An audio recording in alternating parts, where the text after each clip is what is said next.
Hey everybody, so today we are going to be talking about burping your baby, and the reason why we're talking about this is because I get a lot of questions in the office saying, or a lot of moms asking about why their baby's not burping or it's very difficult to burp their babies. So a couple of things that I want to address right away is that sometimes babies don't always need to burp.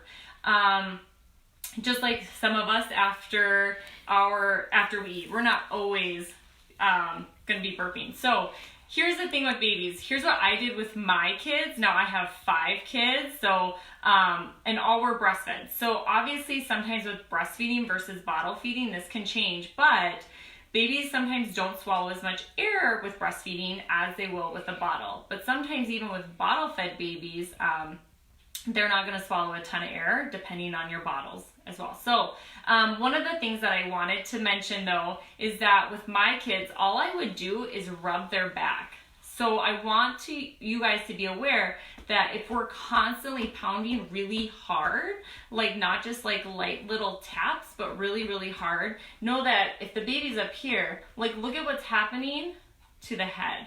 So the head is going back a lot, almost like a mini whiplash.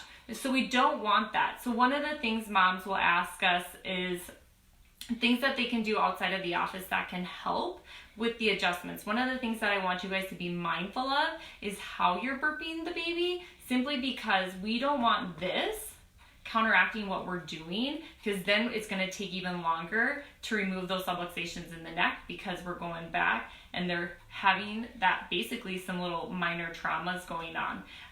So just be aware, you guys, when you're burping your babies, you don't have to use a lot of pressure when you're trying to burp them. Like I said, with my 5 kids, I could just rub the back, hold them upright, and eventually they'll burp, and sometimes they don't need to burp, and that's okay too.